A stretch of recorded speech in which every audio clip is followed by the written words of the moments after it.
24-hour notification fast. 3, 2, 1. Hello, everybody, and welcome back to episode 340 of the Shower Podcast, the podcast where I'm in my shower and you do you. I'm your host, Chip, and this is the first of the couple usual episodes of the Weekend Drop, the shorter, easier version of the Shower Podcast, where I try to give you a simple idea that you can carry into the weekend. Before we start, as usual, if you end up liking this episode, remember that liking and subscribing really mean a lot for me. They're just one click, but they really make the difference. Thank you very much for considering it. Today's idea is simple: a 24-hour notification fast to reset your attention. Most urgent pings aren't urgent. They just arrive first. Each alert steals a slice of focus and leaves behind little fragments. The thought you were holding, the sentence you were writing, the calm you had a second ago. Researchers who study interruptions have shown how costly that is. Gloria Mark at UC Irvine has repeatedly documented that after an interruption, people often take many minutes to fully return to their task, and stress arises with the frequency of switches. There's also work from Kostadin Kushlev and colleagues showing that when notifications are on, people report more inattention and hyperactivity-like symptoms, and when notifications are silent, those symptoms fall. You don't need a lab to feel it, but the lab backs it up. The more your environment nudges you to check, the less of your own mind you actually get to use. A fast is not a forever rule.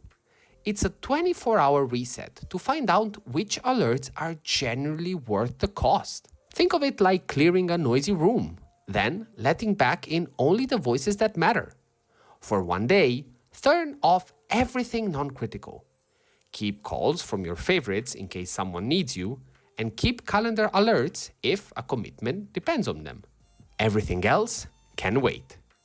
Move the phone off your body and out of arm's reach when you're working on resting. If you can, flip the screen to grayscale. It makes the urge to tap a little less sticky. When you feel that familiar itch, the phantom buzz, the hand drift into the pocket, notice it and take one slow breath. The goal isn't to win a willpower contest. It's to let your nervous system settle long enough to remember what the baseline feels like. Expect a few reflexes early on. The mind will invent reasons to peek.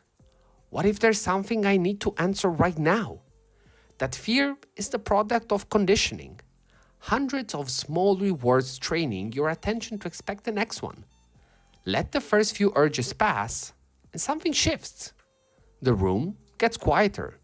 You remember the next line without scrolling back. A paragraph that usually takes 20 minutes takes 5, because nothing is tapping you on the shoulder. Even rest feels different.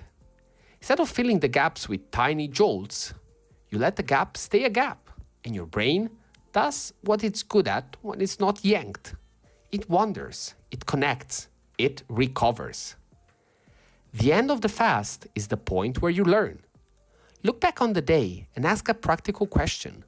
What, if anything, actually needed to interrupt you? Maybe a logistics call from someone close. Maybe a calendar reminder you would have missed. Everything else can return as pull, not push. Pull means you check it on your terms. You open messages at set moments. You scan the group chat after lunch. You review social or news when you choose, not when it chooses you.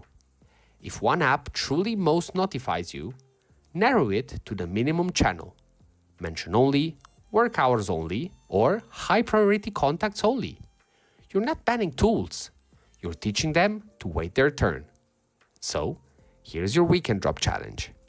For the next 24 hours, give yourself a clean slate. Calls from favorites and calendar alerts only. Everything else, off.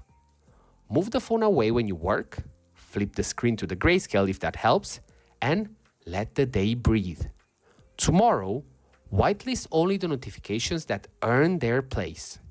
The rest become things you check, not things that check you.